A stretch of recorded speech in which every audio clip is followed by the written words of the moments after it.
ஆன்மீக அன்பர்களுக்கு வணக்கம்.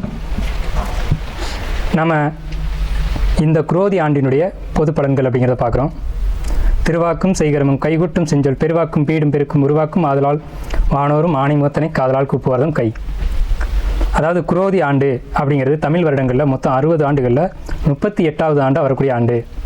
இந்த குரோதி ஆண்டுக்குன்னு நமக்கு ஒரு வெண்பா முன்னோர்கள் கொடுத்துருக்காங்க. அது என்னன்னு பார்த்தீங்கன்னா, கோர குரோதி தன்னில் கொள்ளை மிகும் கல்லறினால் பாரின் சனங்கள் பயமடைவார், கார்மிக்க மழை குறையும், மாகம் குறையும், அற்ப விளைவும் உண்டாகும் என சொல்லு அப்படின்னு சொல்லியிருக்காங்க.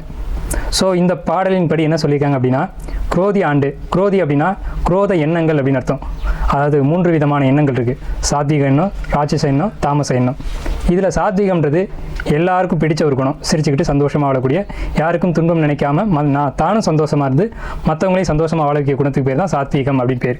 அது இறைவனுக்கு ஒப்பான குணம் அப்படின்னு அர்த்தம். அடுத்து தாமச குணம் அப்படின்னா சோம்பல்னு அர்த்தம். ராட்சசம் அப்படின்னா மிருக குணம்னு அர்த்தம். தானும் துன்பப்படுத்திக்கிட்டு மற்றவங்களையும் துன்பப்படுத்துகிற குணத்துக்கு பேர் ராட்சச குணம் பேர். இந்த ராட்சச குணத்தை ஒட்டி வரக்கூடிய குணத்துக்கு பேர் தான் குரோதம். குரோதம்னா கோபம் அப்படின்னு அர்த்தம். இந்த குரோத ஆண்டு அப்படிங்கிறது 38வது ஆண்டாக வரக்கூடிய இந்த தமிழ் புத்தாண்டில் குரோத ஆண்டு அப்படின்ட்டு பேர் வச்சுருக்காங்க. இந்த குரோத ஆண்டு எப்படி பிறக்குது அப்படின்னு பார்த்தீங்கன்னா, ஞாயிற்றுக்கிழமை அன்னைக்கு மிதுன ராசி, திருவாதிரை நட்சத்திரம், மீன லக்னம், சஷ்டி தீதியில் தைத்துளை காரணத்தில் பிறக்குது. ஸோ இந்த அமைப்புகள்லாம் ஒட்டி நம்ம கணிக்கும்போது என்ன பலன் நமக்கு கிடைக்குது அப்படின்னா, வெண்பாவின் படியே பலன் எடுத்துக்கணுமா அப்படிலாம் இல்லைங்க. வெண்பா ஒன்று சொல்லும், அது பொது பலனில் வந்துடும். பர்டிகுலராக இந்த ஆண்டு பிறக்கக்கூடிய பஞ்சாங்கத்தை ஒட்டியும் அந்த பர்டிகுலர் அந்த ஆண்டினுடைய கிரக நிலைகளை ஒட்டியும் நம்ம பலன்கள் எடுக்கணும். அப்படி பலன்கள் எடுக்கும்போது இந்த ஆண்டு செவ்வாய் அரசனாக வர்றதுனால, இந்த ஆண்டினுடைய அரசன் அப்படின்னு பார்த்தோம்னா ராஜா வந்து செவ்வாய் அப்படிங்கிறதுனால இந்த ஆண்டு செவ்வாயை ஒட்டியே அமைஞ்சிருக்கும். செவ்வாய் அப்படிங்கிற கிரகம் அப்படிங்கிறது யுத்த கிரகம் பேர், போர் குணம் கொண்ட கிரகம் பேர். அதாவது யுத்த கிரகம் அப்படின்னா ஒரு நாட்டை காக்கிறதுக்கு வீரன் வேண்டும், போர் வீரன் கண்டிப்பாக வேணும், தளபதி வேணும். அப்படின்ற ஒரு அமைப்பில் ஒரு பாதுகாப்பை சொல்லக்கூடிய ஆண்டாக தான் இந்த ஆண்டு பிறந்திருக்கு. மீன லக்னம் அப்படிங்கிறது சுக்கிரன் உச்சமடையக்கூடிய ராசி மீன ராசி. ஸோ இந்த ஆண்டு பெண்களுக்கு ரொம்பவுமே சிறப்பான ஒரு ஆண்டாக நிச்சயமாக இருக்கும். மீன லக்னத்தில் பிறகுது. திருவாதிரை நட்சத்திரம்ன்றது நட்சத்திரங்கள் 27 6வது நட்சத்திரமாக இருக்கக்கூடிய திருவாதிரை நட்சத்திரம். அந்த திருவாதிரை நட்சத்திரத்துக்கு என்ன சிறப்பு அப்படின்னா, சிவபெருமானுடைய நட்சத்திரமே திருவாதிரை நட்சத்திரம் தான். சிவபெருமானுடைய முழு அம்சம் கொண்ட நட்சத்திரம் திருவாதிரை நட்சத்திரம். அப்படிப்பட்ட திருவாதிரை நட்சத்திரத்தில் தொடங்கக்கூடிய இந்த தமிழ் புத்தாண்டு மகாலட்சுமியினுடைய அம்சம் 6வது நட்சத்திரமாக வரக்கூடியதுனால இது மகாலட்சுமியினுடைய அம்சங்கள் நிறைஞ்சிருக்கும். ஸோ இந்த ஆண்டு போர் பயம் கொஞ்சம் இருக்கும், ஆனால் போர் நடக்க வாய்ப்பே இல்லை. ஏன்னா இந்த வருஷம் தேர்தல் வருது, எலெக்ஷனுடைய முடிவும் நமக்கு சாதகமாக, மக்களுக்கு சாதகமான ஒரு அமைப்பில் ரிசல்ட் வரும். ஏப்ரல் மாத வாக்கில் அந்த ரிசல்ட் அப்படிங்கிறதுலாம் வரும். இந்த ஏப்ரல் மாதத்தை ஒட்டி வரக்கூடிய கிரக நிலைகள், பொதுவான கிரக நிலைகள் பொது பலன்களில் பார்க்கும்போது மக்களுக்கு ரொம்பவுமே சாதகமாக இருக்கிறதுனால மக்களுக்கு எந்த விதமான பாதிப்பிலும் ஏற்படாத ஒரு தலைவர் தான் சிம்மாசனத்தில் அமர முடியும். குறிப்பாக சொல்லணும் அப்படின்னா, செவ்வாய் சம்மந்தப்படுறதுனால, இந்த ஆண்டினுடைய ராஜா செவ்வாய் சம்மந்தப்படுறதுனால செவ்வாயினுடைய நிறமான காவி, ரத்த நிறம், இந்த நிறங்களை ஒட்டி தான் ஆட்சி அமையும். ஸோ அந்த அமைப்பில் இருக்கிறதுனால இந்த ஆண்டு ரொம்பவுமே அமைதியான ஒரு சந்தோஷமான வருடமாக இந்த குரோதி ஆண்டு நிச்சயம் இருக்கும் அப்படிங்கிறதுல எல்லளவு மாற்றம் இல்லை. சஷ்டி திதி அப்படிங்கிறது முருகனுக்கு உகந்த திதி. சஷ்டி திதியினுடைய கிரகம் அப்படி அதிதேவதையான கிரகம் அப்படின்னு பார்த்தா முருகன், செவ்வாய். அப்போ செவ்வாய்ன்றப்ப மறுபடியும் செவ்வாய் ரிப்பீட் ஆகிறதுனால என்ன விஷயம் நம்ம சொல்ல வரோம் அப்படின்னா, செவ்வாய் சம்மந்தப்பட்டு தான் இந்த ஆண்டு இருக்கும். அப்போ இந்த ஆண்டு தேர்தலும் அது சம்மந்தப்பட்டு தான் இருக்கும். பர்டிகுலராக இந்த ஆண்டு திருடர்களுடைய பயம் இருக்கும்னு இந்த ஆண்டினுடைய பாடல் சொல்லுது. ஸோ எப்படி இருக்கும் அப்படின்னு பார்த்தீங்கன்னா, இந்த ஆண்டினுடைய திருட்டு பயம் அப்படிங்கிறது ஆன்லைன் சம்மந்தப்பட்டதா, ரொம்ப புத்தி கூர்மையோடு செயல்படக்கூடிய நபர்களாக, கம்யூனிகேஷன் வழியாக, செல்ஃபோன் திருட்டு இந்த மாதிரியாக தான் நடக்கும். அது அரசாங்கத்தால் கட்டுப்படுத்தப்படும்.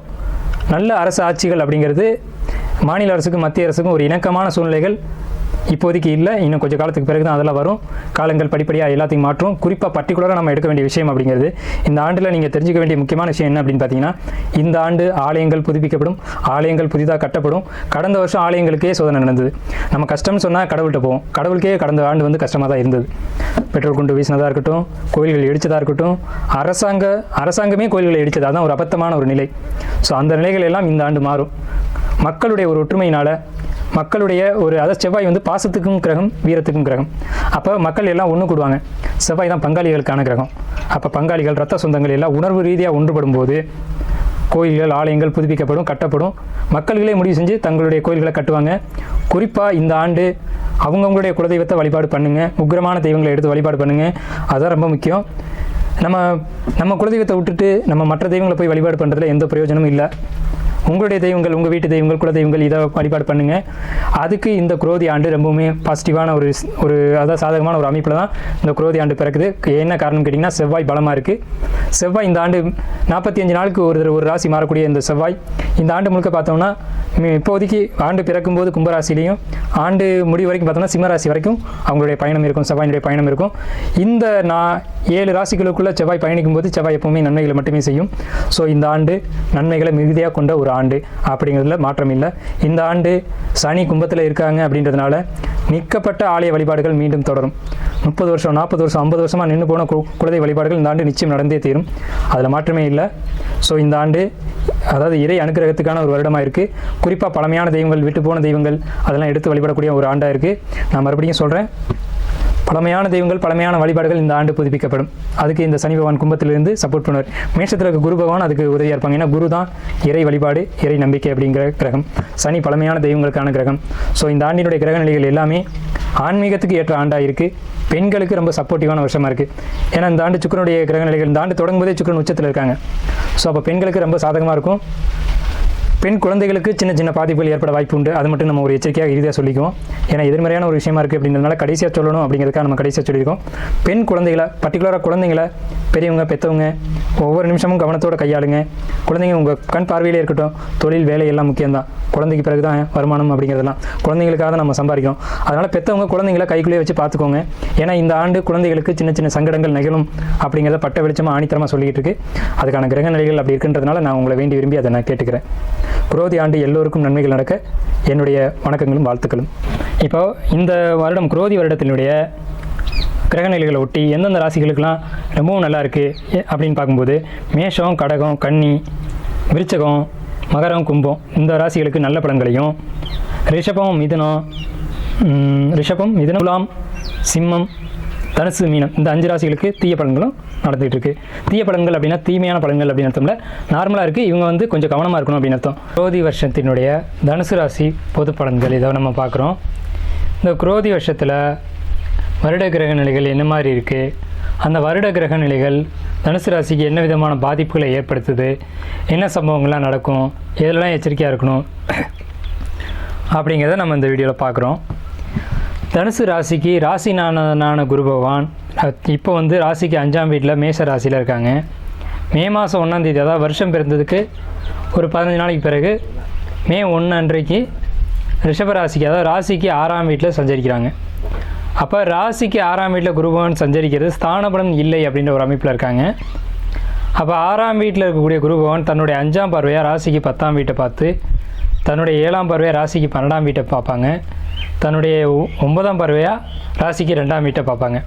அதாவது இந்த ஆண்டினுடைய குரு பயிற்சிக்கு பிறகு 3ஆம் வீட்டில் சனி பகவான் ஆட்சி பலம், 4ஆம் வீட்டில் ராகு பகவான், 10ஆம் வீட்டில் கேது. இந்த கிரக நிலைகள் 3ஆம் வீட்டில் இருக்கக்கூடிய சனி பகவான் 5ஆம் வீட்டை பார்ப்பாங்க, 7ஆம் பார்வையாக 9ஆம் வீட்டை பார்ப்பாங்க, 10ஆம் பார்வையாக 12ஆம் வீட்டை பார்ப்பாங்க. ஸோ இந்த மாதிரியான ஒரு கிரக நிலையினுடைய அமைப்பு தனுசு ராசிக்கு ரொம்பவுமே ஒரு நல்ல அமைப்பு அப்படின்னு சொல்கிறதுக்கு இல்லை, ஓரளவுக்கு நார்மலாக இருக்குது அப்படின்னு தான் சொல்லணும். அதாவது பெருசாக பாதிப்புகளும் இல்லை, பெரிய பெரிய நன்மைகளும் இல்லை, அதுக்காக கெடுதல் நடந்தோம்னா அப்படியும் கிடையாது. சரி, இப்போ என்ன பலன்களுக்குள்ளே போயிடும். இப்போ இந்த ராசிக்காரங்க அரசியல், அரசாங்க தொடர்பு அப்படிங்கிறது ஒரு நல்ல ஒரு முன்னேற்றங்களை கொடுக்கும். இந்த ராசிக்கு கோதண்ட வீடு அப்படின்னு பேர். இந்த ராசிக்காரங்க பார்த்துக்கிட்டிங்க அப்படின்னா ஒரு குறிக்கோளை வச்சுக்கிட்டு பயணிக்கக்கூடியவங்களாக இருப்பாங்க. அதாவது இலக்குகளோடு வாழக்கூடியவங்க அப்படின்னா தனுசு ராசி.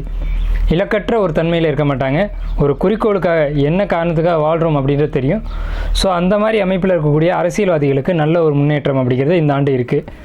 படிப்பு அப்படின்னு பார்க்கும்போது 4ஆம் வீட்டில் ராகு பகவான் போகிறது படிப்புக்கு மந்தப்படுத்தும், படிப்பை தடைப்படுத்தும், படிப்பில் தொந்தரவுகள் ஏற்படுத்தும் அப்படின்ற ஒரு அமைப்பு இருக்குது.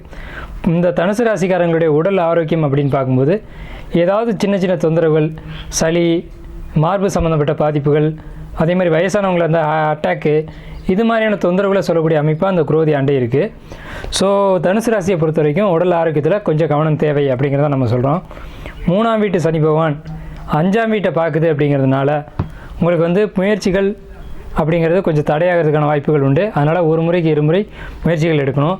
5ஆம் வீட்டை சனி பகவான் பார்க்குறாரு அப்படிங்கிறதுனால குழந்தைங்கள் வழியில் சின்ன சின்ன ஏமாற்றங்கள், மன வருத்தங்கள், கவலைகள் இதெல்லாம் இருக்கும். தனுசு ராசிக்காரங்க இருந்தீங்க அப்படின்னா குழந்தைங்கள அவங்க போக்கில் விடாமல் நல்லது கெட்டது சொல்லி கொடுத்து இப்போதைக்கு நீங்கள் கொஞ்சம் நெறிப்படுத்த வேண்டிய காலகட்டங்களாக இருக்குது. ஏன்னா சில மாற்றங்கள் பழக்க வழக்கங்கள் இதெல்லாம் உங்களுக்கு சேஞ்ச் ஆகும். ஸோ அதை மட்டும் கொஞ்சம் நீங்கள் கவனம் செலுத்த வேண்டிய ஒரு காலகட்டமாக இருக்குது. ஏன்னா சனி பகவான் 5 பார்க்குறாரு அப்படின்றது, 5ன்றது மனசுக்குள்ளே ஒரு அழுக்கு அப்படின்றது தான் சனியினுடைய பார்வை.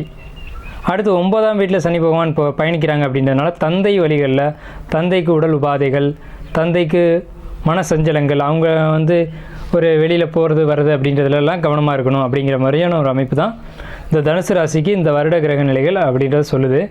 அடுத்து 10ஆம் பார்வையாக சனியுடைய 10ஆம் பார்வையாக ராசிக்கு 12 பார்க்குறது அப்படிங்கிறதுனால தூக்கம் கெடும், அலைச்சல்கள் அதிகமாக இருக்கும், அலைச்சல்களால் பிரயோஜனம் அப்படிங்கிறது குறைவாக இருக்கும்.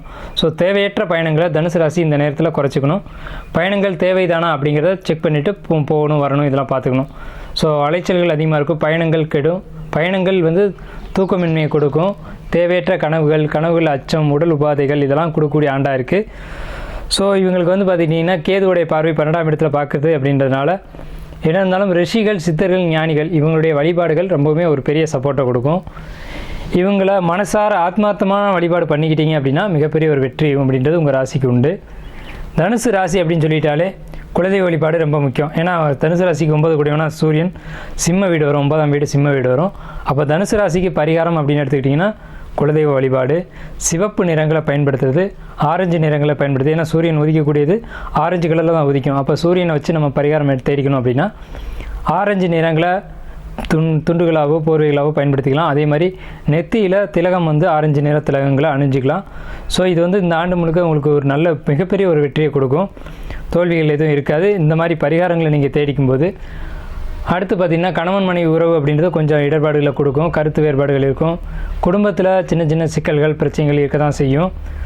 மற்றவங்க கருத்துக்கு நீங்கள் முக்கியத்துவம் கொடுக்கணும். அதை கொடுத்துக்கிட்டீங்க அப்படின்னா சரியாயிடும்.